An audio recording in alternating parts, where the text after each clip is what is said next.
Astaghfirullah.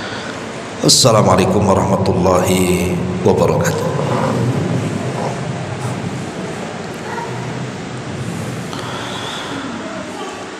Alhamdulillahi rabbil alamin, wa bihi nasta'in, wa ala umuri dunya waddin. Wassalatu wassalamu ala ashrafil anbiya'i wal mursalin Muhammadin wa ala alihi wa sahbihi ajmain, amma ba'du. Alhamdulillah, di Ahad pagi ini kita bisa duduk kembali untuk bertolabul ilmi. Salat dan juga salam tentunya kita hadiahkan kepada Rasul kita Nabi besar Muhammad sallallahu alaihi wa ala alihi wasallam. Pembahasan di pagi hari ini kita akan membahas tentang sebab-sebab seseorang mendapatkan hidayah.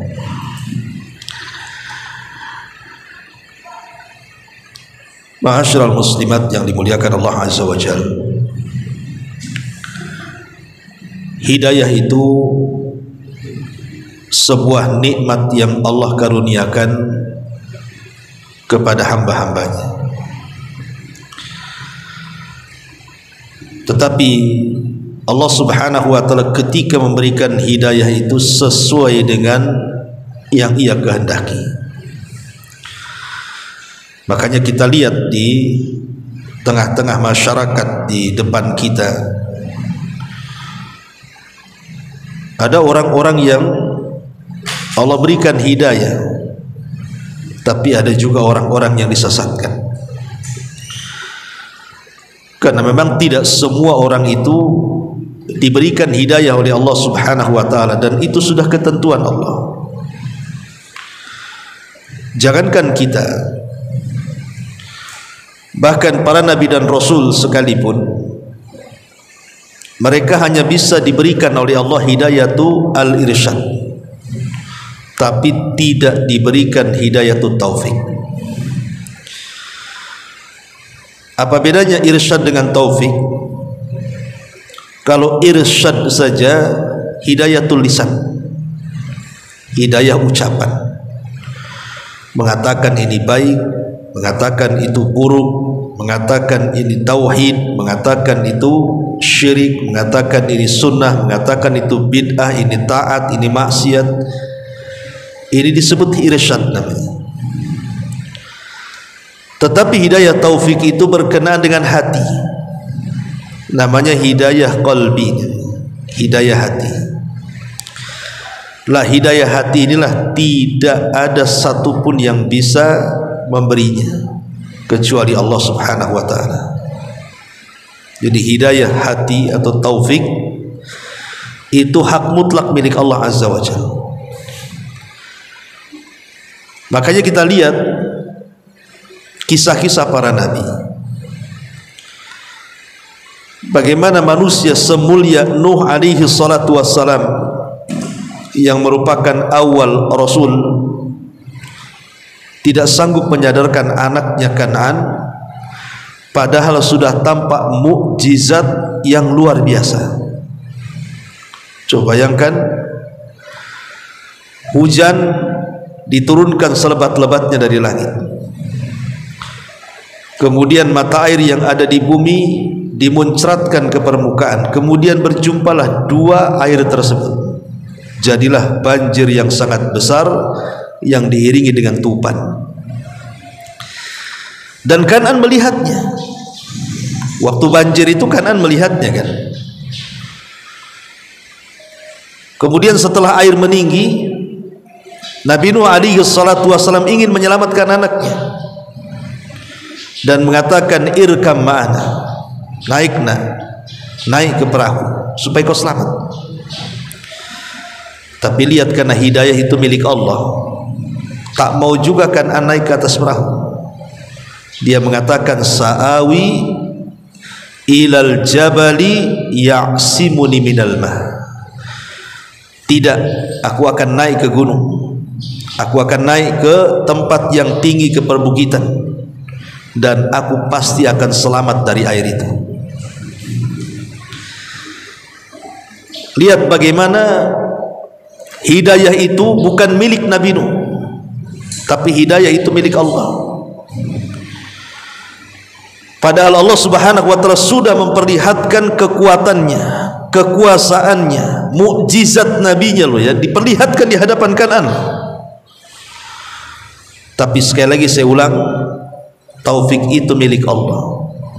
Tetap Kan'an kufur, tidak mau naik di atas perahu, dan dia tetap naik ke atas bukit.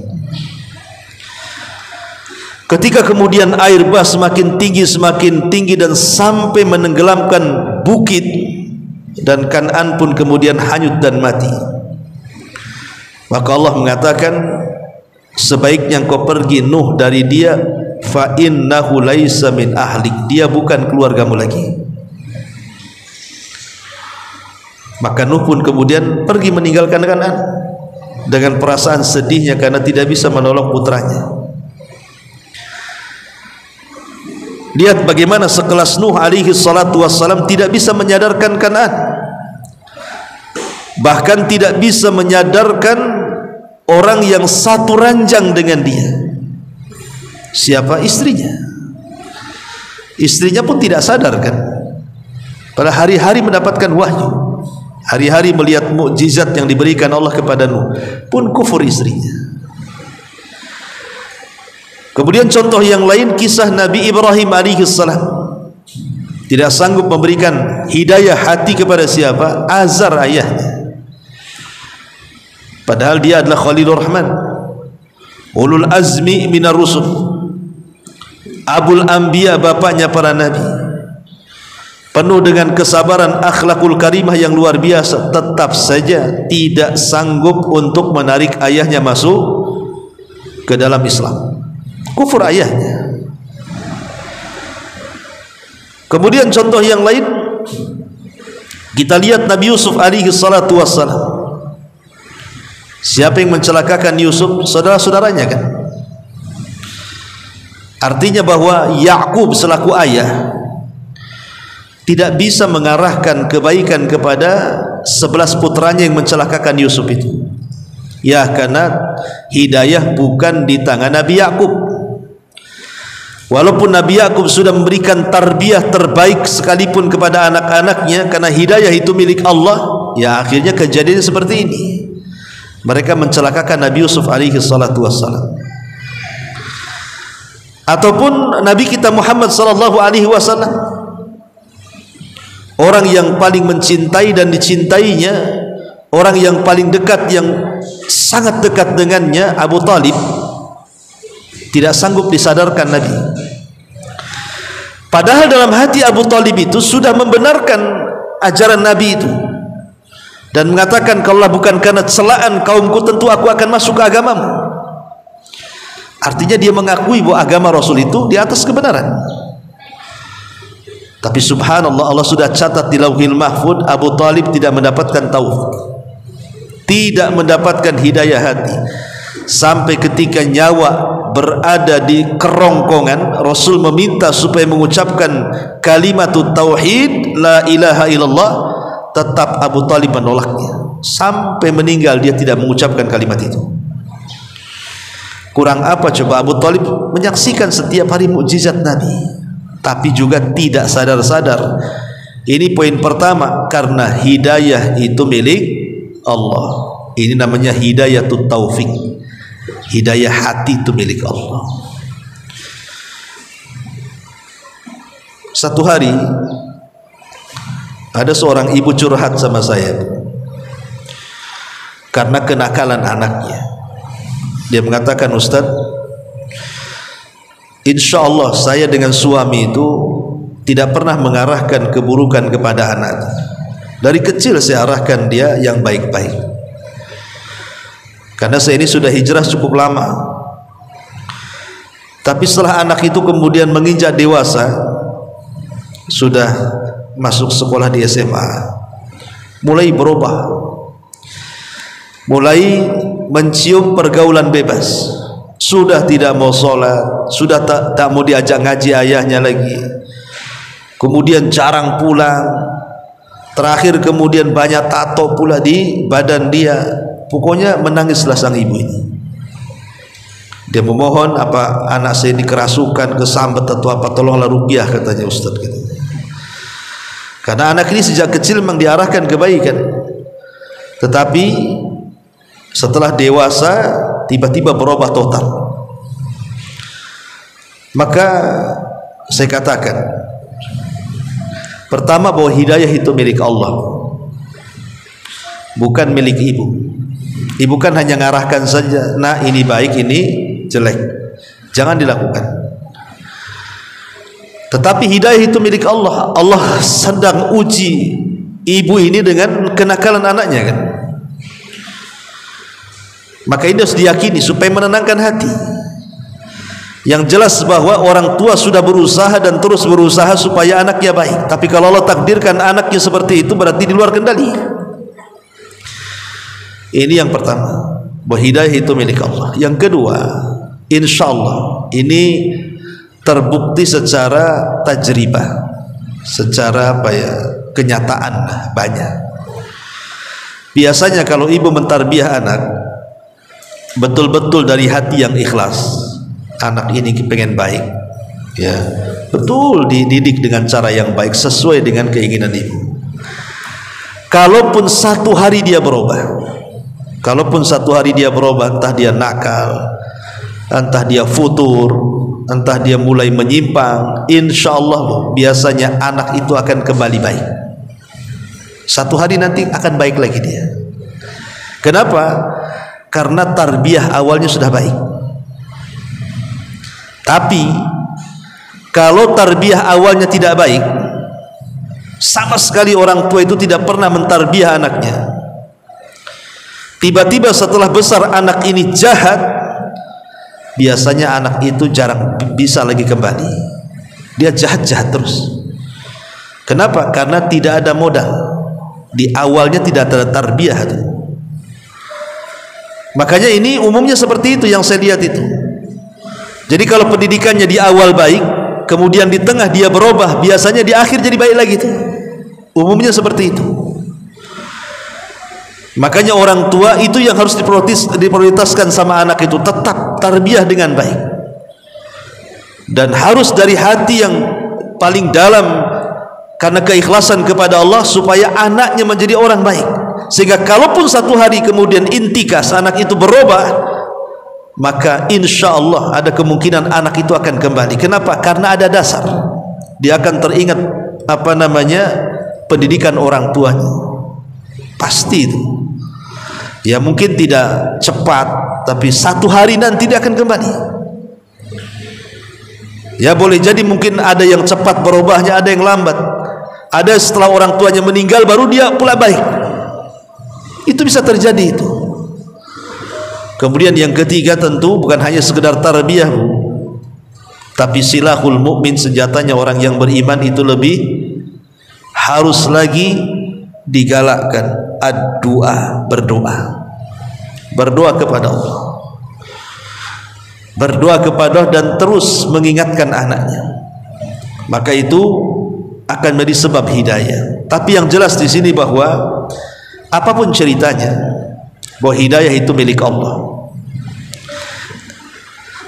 di mana Allah Subhanahu wa taala akan menghibahkan hidayah itu kepada siapa yang dikehendaki. Ada orang yang mendapatkan hidayah itu dengan susah payah. Ada orang mendapatkan itu dengan susah payah. Dia harus menjaga sholat, dia harus menjaga ta'lim, dia harus menjaga amalan-amalan yang lainnya. Tapi ada orang-orang yang dikaruniai Allah, mendapatkan hidayah itu tidak sulit. Ada orang-orang yang dimudahkan dapat hidayah. Terkadang hanya mendengar ucapan dia tobat, terkadang dia mendapatkan tulisan dia tobat, terkadang mungkin dia terpikir sendiri karena lelah letih hidup di dunia dengan penatnya, akhirnya dia tobat. Jalan hidayah itu banyak. Saya teringat Syekh Utsman Khamis hafizahullah ta'ala, dia menceritakan, jadi dia punya murid di London. orang Suriah. Jadi karena dia lahirnya sudah di London sana, di Inggris, dan satu keluarga memang tinggal di sana.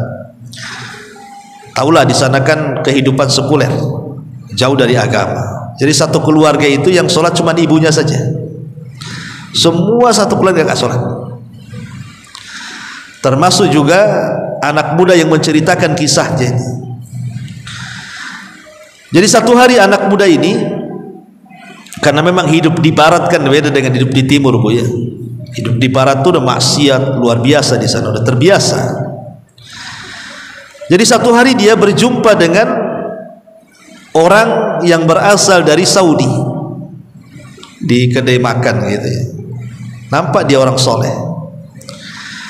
Kemudian ngobrol, kemudian anak muda dari Saudi ini mengeluarkan buku saku. Buku ini tulisan tentang masalah zikir. Buku zikir.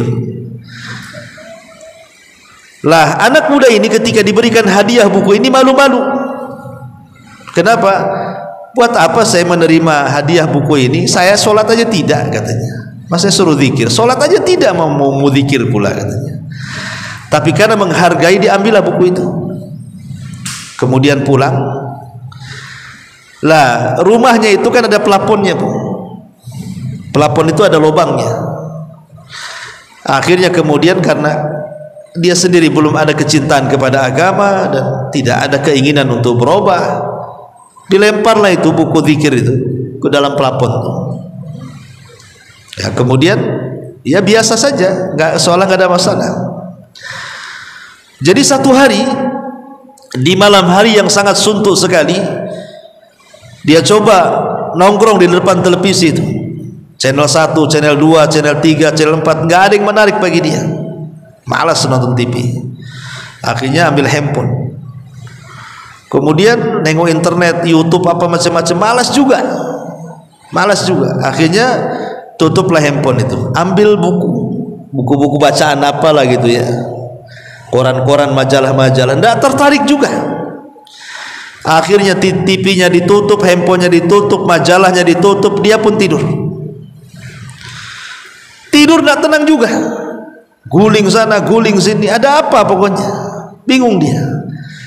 Rupanya di sini Allah Subhanahu wa taala masukkan hidayah, teringatlah buku saku yang isinya zikir itu yang dilempar ke pelapon itu. Malam itu dia ambil tangga, susah payah dia ngambil buku itu karena jauh, kalau dia naik bisa gebrok pelaponnya.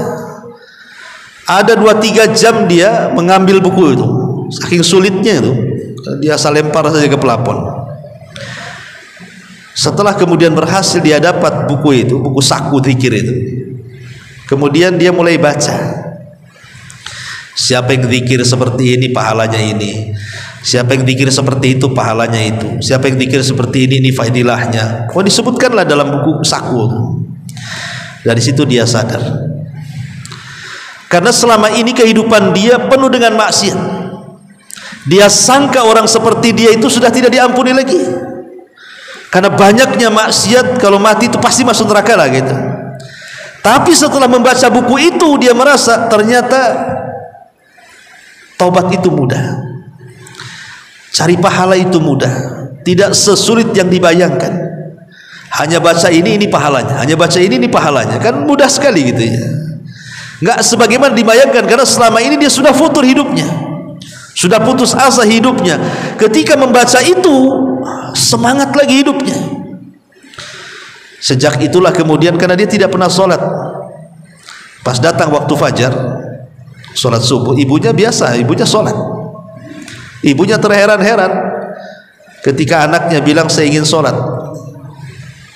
Kata ibunya, kapan-kapan apa yang merasuki kamu ini? Sholat pun tidak tahu, tuh pengen sholat aja gitu. Maka ibunya mengatakan, oh kau mandi dulu sana. Akhirnya suruh mandi, kemudian wudhu, kemudian sholat sama ibunya. Dari semenjak itulah, kata Syekh Al-Khamis ini menceritakan, akhirnya kemudian dia tidak pernah meninggalkan sholat lagi, dan dia merajinkan zikir. Kemudian dia mulai mencari guru untuk belajar. dan belakangan dia menjadi seorang dai di London. Menjadi seorang dai. Bayangkan kisah ini. Anak muda ini dapat hidayah hanya karena kuteb, karena buku kecil. Wasilahnya kan hanya karena buku kecil itu saja, buku zikir. Tapi kalau Allah Subhanahu wa taala sudah menghendaki kesadaran seseorang, tidak perlu lama-lama, walaupun hanya dengan buku kecil saja orang bisa dapat hidayah. Karena memang hidayah itu kan macam-macam caranya. Ada yang dengan susah payah baru dapat hidayah, ada yang dengan mudah dia dapat hidayah. Karena hidayah itu Allah berikan kepada siapa yang dikehendaki Allah Subhanahu wa taala. Kalau berkehendaki fulan dapat hidayah, maka Allah pasti akan carikan sebabnya. Karena tidak mungkin sesuatu terjadi di alam semesta ini kecuali ada sebabnya. Dan mungkin sebab hidayah itu gara-gara buku tadi, buku kuteb itu. Bahkan lebih daripada itu, kalau kita melihat dulu para ulama, seperti yang terjadi kepada Imam Al-Qa'nabi. Imam Qa'nabi, muridnya Imam Malik rahimahullahu ta'ala, itu kan preman bu, tukang mabuk, ya, udah semua maksiat dia lakukan. Bahkan satu hari dia lancang kepada seorang ulama namanya Imam Zuhri rahimahullahu ta'ala, menghadang Imam Zuhri yang sedang berjalan bersama murid-muridnya menuju majelis taklim, dihadang sama dia. Nah, orang mabuk. Tiba-tiba orang-orang pun, murid-muridnya Imam Zuhri mengatakan, ya fulan, jangan kau hadang ulama kami, ini ulama. Kata kok Nabi ini karena mabuk dia. Oh ulama ya katanya. Kamu ulama ya katanya. Mabuk. Oh kalau kau ulama pasti kau hafal banyak hadis katanya. Kasih satu hadis untukku katanya. Tuh orang mabuk dulu masih tahu hadis pula. Orang mabuk sekarang mana tahu hadis, taunya solokan aja lah. Akhirnya kemudian Imam Zuhri ini, dia seorang alim, tidak mungkinlah dia menceritakan sembarang hadis. Akhirnya dia mengatakan, baik, akan kukasih kau hadis satu saja kata. Inna min kalamin nubuwatil ula idza lam tastahi fasna ma syi'ta. Sesungguhnya dari kalimat para nabi yang turun temurun, mereka mengatakan apa? Kalau engkau tidak punya rasa malu, lakukan sekehendakmu katanya. Jadi kalau kau gak punya malu, lakukan sekehendakmu. Itu sabda Nabi. Bayangkan, ini satu kalimat dari hadis Nabi. Kalau kau tidak mau lakukan sekehendakmu, ini masuk ke hatinya isi kok Nabi ini, masuk ke dalam hatinya Imam kok Nabi. Akhirnya dia sadar, habis itu dia tidak mabuk lagi, dia tidak berantem lagi, dia tidak melakukan kriminal lagi. Dia datang ke Madinah, kemudian duduk di majelis Imam Malik.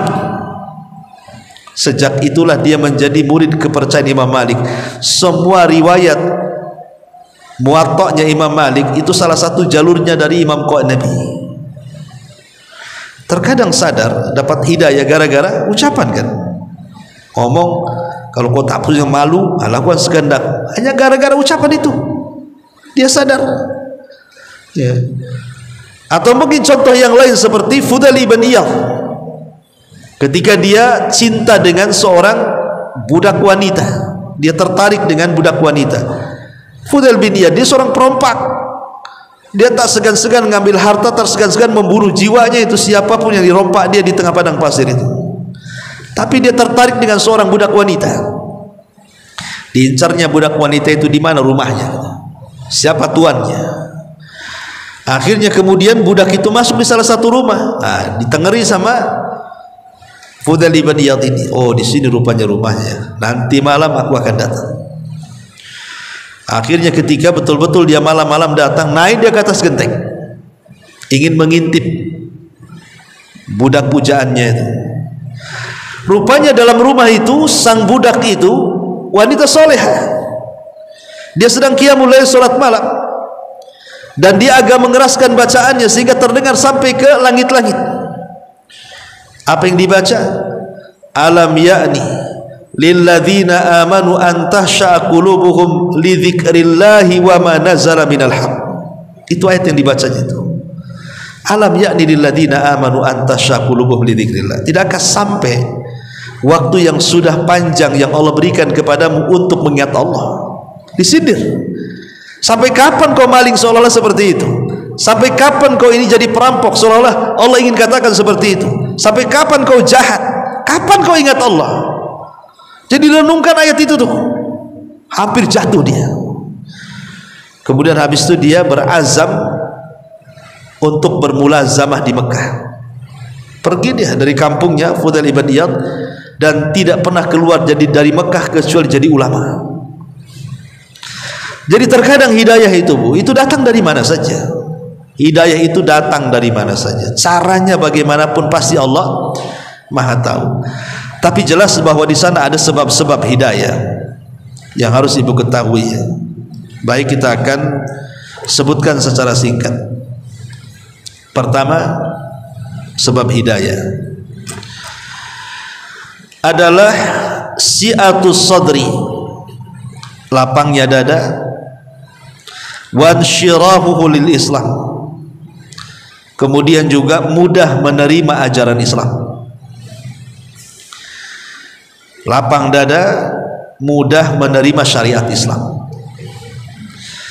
Allah Subhanahu wa taala mengatakan, faman yuridillahu an yahdiyahu, barang siapa yang Allah kehendaki untuk mendapatkan hidayah, yashrah sadrahu lil Islam, maka Allah akan lapangkan dadanya dan mau mempelajari Islam. Maksudnya Islam di sini apa? Maksudnya at-tauhid. Jadi yang dimaksud Islam di sini artinya at-tauhid. Jadi jalan menuju hidayah yang pertama at-tauhid. Bertauhid kepada Allah Subhanahu wa taala. Itulah pintu masuk hidayah. Makanya kalau orang sudah mulai belajar tauhid, maka Allah Subhanahu wa taala akan bukakan pintu pengetahuan mana yang syirik, mana yang bukan syirik. Tapi orang kalau tidak mempelajari tauhid, lihat di masyarakat, mereka masih bingung antara memakai jimat yang syirik kecil dengan jimat yang syirik besar, aja bingung mereka, nggak tahu ilmunya. Makanya ini yang pertama, at-tauhid. Pelajari tauhid, kan itu sebab hidayah terbesar. Yang kedua, istidamatu dzikrillahi azza wajalla, senantiasa mendawamkan zikir kepada Allah Subhanahu wa taala, karena zikir itu mengikat kita dengan Allah. Zikir itu hakikatnya mengikatkan kita dengan Allah. Dan kalau kita sudah terikat dengan Allah Azza wa Jalla, maka tidak ada yang bisa menyakiti dan memudaratkan kita. Dan itu sebab kedua hidayah. Jangan tinggalkan zikir. Kemudian yang ketiga, tilawati kitabillahi azza wa jalla. Seringlah membaca kitab Allah Al-Quran, apalagi mempelajarinya luar biasa. Karena Al-Quran sendiri adalah petunjuk hidayah. Inna hadzal Quran yahdi lillati hiya aqwam. Sesungguhnya Al-Quran ini yahdi, memberikan hidayah. Jadi Quran ini hidayah. Makanya orang yang banyak membaca Quran apalagi mempelajarinya, maka dia akan senantiasa dinaungi hidayah. Kemudian juga yang selanjutnya di antara sebab hidayah, at-tafakkur fi makhluqatillahi azza wa jalla. Tafakkur, memikirkan makhluk Allah di sekeliling kita. Ini sebab hidayah. Kemudian juga rifqatus salihinal akhyar. Kalau ingin mendapatkan hidayah, cobalah mulai berkawan dengan orang-orang saleh, orang-orang baik, orang-orang yang bisa membimbing dia. Tapi kalau kita jauh daripada ulama, jauh daripada ustadz, jauh daripada orang-orang saleh, siapa yang akan membimbing coba? Bagaimana caranya dapat hidayah? Ya, justru mereka lah para pembimbing hidayah itu. Dekati mereka orang-orang saleh. Kemudian di antara sebab hidayah adalah ad-du'a, berdoa, karena doa itu silahul mukmin, senjatanya orang yang beriman. Kemudian di antara sebab hidayah juga adalah salahul qalbi, jernihnya hati. Karena Rasul mengatakan, ala wa inna fil jasadi mudghah idza saluhat salahal jasadu kullu wa idza fasadat fasadal jasadul kullu ala wahyal qalbu. Ingatlah, dalam jasad seorang terdapat segumpal darah, daging. Kalau dia baik, baik semuanya. Kalau dia jahat, jahat semuanya. Maka di antara sebab hidayah adalah menjaga hati. Ibu jaga hatinya, jangan mudah dendam, jangan mudah marah, jangan mudah hasad, jangan mudah dengki, dan begitu seterusnya. Kemudian juga di antara sebab hidayah adalah an ya'malal abdu ma tayassara lahu wa yastamir ala fi'li. Mengamalkan sesuatu yang mudah dan terus menerus. Mengamalkan sesuatu yang mudah bagi dia dan terus menerus, itulah yang disebut dengan ahabul a'mal ilallah adwamuha wa in qalla. Seutama-utama atau amalan yang paling dicintai Allah adalah sederhana dalam beramal tetapi kontinu. Kemudian di antara sebab hidayah juga adalah istisyarul abdi liminnatillahi wa fadli. Merasa seorang hamba akan karunia dan keutamaan Allah yang sudah banyak berikan nikmat kepada kita. Kemudian juga di antara sebab hidayah adalah al-hirsu ala ma yughaddil iman. Semangat untuk mencari amalan-amalan yang bisa meningkatkan iman. Amalan apa saja? Zikir, baca Quran, silaturahim, majlis taklim. Pokoknya cari amalan-amalan yang bisa meningkatkan iman. Kemudian juga di antara sebab hidayah adalah ijtinabudz dzunub. Tinggalkan dosa. Karena dosa ini yang menghalangi hidayah. Kemudian dari sebab hidayah juga adalah iqamus sholati, menegakkan salat. Termasuk juga sebab hidayah adalah birrul walidain waridhahuma, berbuat baik kepada kedua orang tua dan orang tua meridhoi keduanya. Dan termasuk juga asbab hidayah adalah at-tadarruj ma'an nafsi syai'an fasyai'an, berusaha untuk meningkatkan diri sedikit demi sedikit di dalam beribadah kepada Allah Azza wa Jalla. Dan yang terakhir tentunya min asbabil hidayah adalah at-taharruz minasyaitan, berusaha menghindar dari syaitan dengan cara memperbanyak zikir kepada Allah Subhanahu wa taala.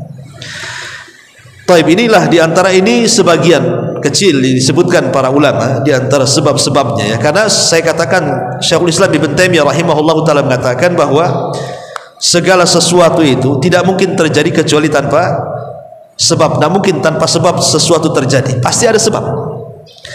Lah hidayah juga ada sebabnya. Lah salah satu sebab-sebab inilah yang disebutkan para ulama. Tapi ada juga sebab-sebabnya itu tidak seperti ini. Boleh jadi mungkin entah kenapa tiba-tiba dia dapat hidayah. Contoh, seorang syekh bercerita, dulu waktu dia masih jahil, masih banyak kawan-kawannya yang nakal-nakal itu, dia nggak peduli, nggak peduli dosa, nggak peduli maksiat, nggak peduli sorga, nggak peduli neraka, pokoknya nggak peduli hidupnya. Yang ada happy, senang, maksiat, senang aja gitu. Jadi satu hari dia umroh, kemudian melihat Ka'bah, menangis dia. Itulah awal dia melihat Ka'bah. Baru teringat dosa-dosanya, teringat kawan-kawannya. Kemudian dia mulai berubah sedikit demi sedikit, akhirnya tidak meninggalkan sholat lagi. Coba bayangkan, akhirnya dia istiqomah, belajar, jadi ulama, syekh ini, jadi syekh gitu ya. Jadi terkadang dapat hidayah itu bukan kan diceramai orang. Dia kan nggak diceramai orang tuh, bukan diajak orang atau dimarahi orang atau diceramai orang, enggak. Dia mengajakkan diri datang ke Mekah, nengok Ka'bah, itu saja. Tiba-tiba dapat hidayah. Ya, jadi ada orang-orang itu yang dengan mudah dapat hidayah. Contoh namanya tukang-tukang sihir Fir'aun tuh. Tukang sihir Fir'aun itu dari kecil sampai jadi tukang sihir handal itu, mereka senantiasa bergelut dengan setan. Tidak pernah beriman kepada Allah dan Rasulnya. Ketika mereka berduel dengan Musa kemudian kalah, barulah kemudian mereka mengakui bahwa itu bukan sihir tapi itu mukjizat. Sejak itulah semua tukang sihir yang jumlahnya 70.000 Tukang sihir itu beriman kepada Nabi Musa. Fir'aun marah dan mengatakan, apakah kalian beriman sebelum aku izinkan? Katanya, aku akan potong tangan dan kaki kalian kalau kalian tidak bertobat. Tapi tukang sihir Fir'aun tetap, kemudian dia pun istiqomah sampai akhirnya di sore hari mereka dibantai. Kata Abdullah ibn Abbas radhiyallahu anhu, melihat bagaimana tukang-tukang sihir Fir'aun itu, di pagi hari mereka tukang sihir yang jahat, di sore hari mereka menjadi tukang sihir yang baik dan mati syahid. Dibunuh Fir'aun tuh. Lihat bagaimana dapat hidayah kan? Ketika bertarung dapat hidayah dia. Ketika bertarung dapat hidayah. Terkadang hidayah itu datang dari musuhnya. Karena kan awalnya Musa musuhnya, tapi justru akhirnya dari musuhnya itu dia dapat hidayah. Jadi Allah itu memberikan hidayah kepada siapapun yang dikehendaki dengan sebab apapun. Kalau Allah sudah mau memberikan hidayah kebaikan kepada si fulan, pasti Allah akan beri dengan cara apapun. Maka mintalah hidayah kepada Allah Azza wa Jalla, karena hidayah ini nikmat, tidak semua orang dikasih. Walaupun ada orang yang sholat 5 waktu mengucapkan ihdinas siratal mustaqim, ihdinas siratal mustaqim, tetap saja nggak dapat hidayah dia. Karena hidayah itu adalah milik Allah dan Allah akan berikan kepada siapapun yang dikehendakinya. Maka mintalah hidayah kepada Allah Subhanahu wa taala agar kita bagian daripada orang yang mendapatkan hidayah. Wallahu alam. Ini diantara sekilas pembahasan sebab-sebab hidayah. Tapi sebelum saya tutup, kita buka tadi jam dulu.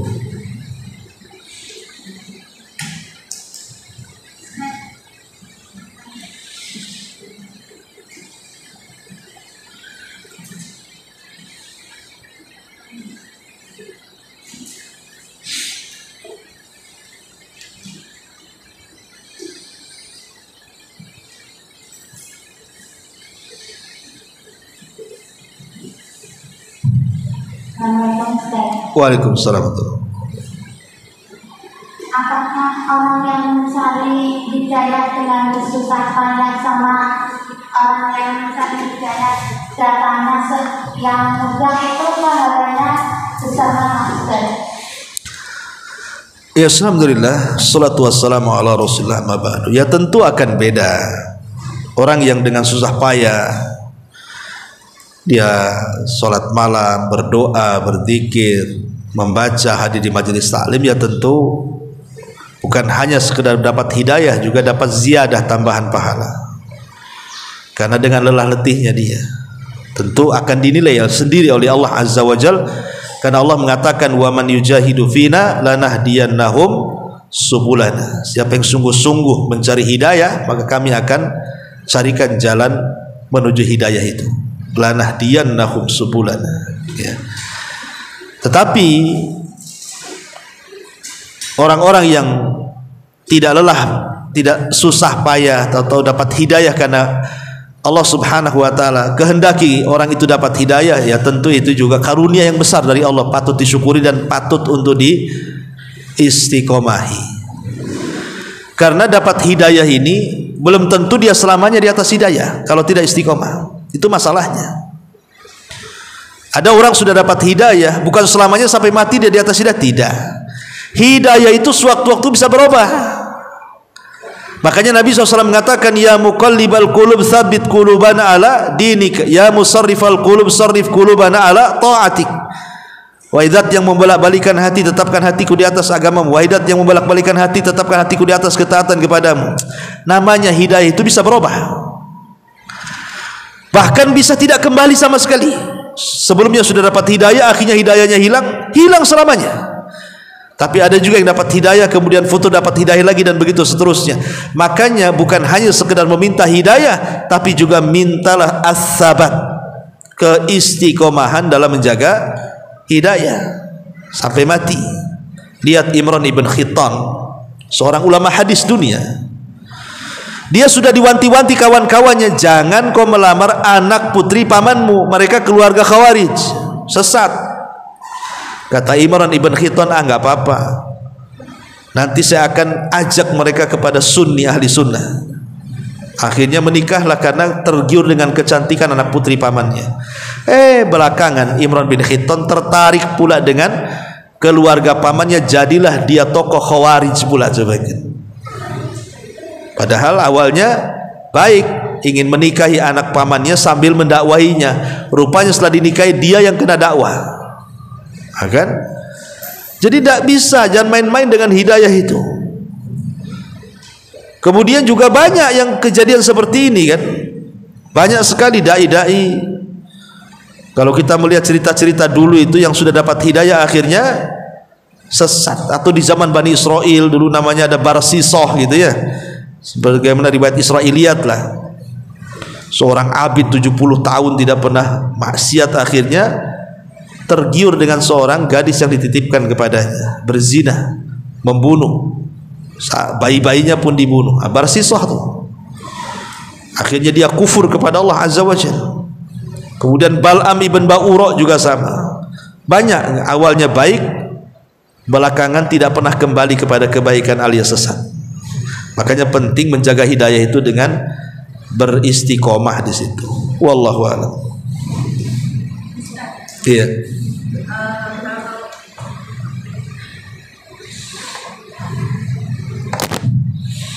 Terkadang kan kita melihat secara zahir seseorang itu menjaga ibadahnya, ini secara zahir yang kita lihat. Namun hidayah itu pergi, hidayah itu Allah cabut. Itu berarti apa ada yang salah dengan ibadahnya? Ya, alhamdulillah, salatu wassalamu ala rasulillah ba'du. Benar atau salahnya sebuah ibadah itu kan kembali kepada niat dan juga kepada ittiba, mencontoh. Niat itu menjadikan ibadah itu berpahala, mencontoh itu menjadikan ibadah itu sah secara hukum Islam. Jadi ittiba menjadikan ibadah itu sah secara hukum Islam, ikhlas itu menjadikan ibadah itu berpahala, kan gitu.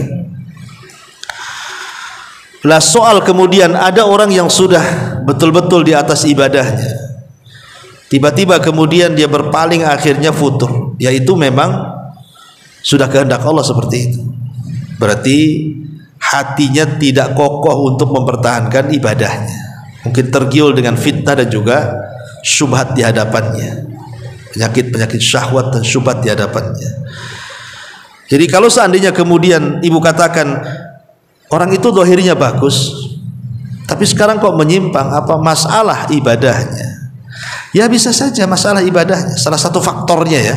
Faktornya banyak, bukan masalah dari ibadah saja. Kadang ibadahnya bagus, pergaulannya salah.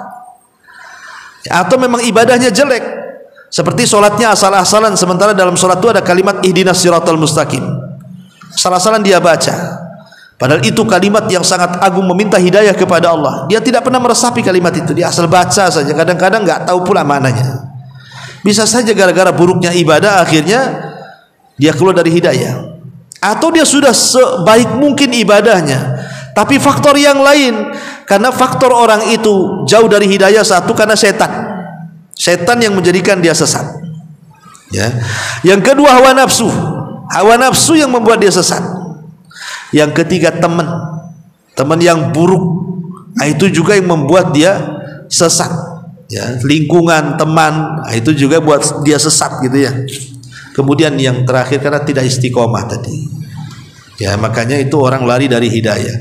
Selama kemudian kita bisa melawan setan, selama kita bisa melawan hawa nafsu, selama kita tidak berkawan kecuali dengan orang soleh, selama kita terus berdoa kepada Allah untuk istiqomah, insya Allah ya, hidayah itu akan lama gitu ya, akan tetap dalam badan kita, kecuali kalau Allah takdirkan lain. Wallahu a'lam.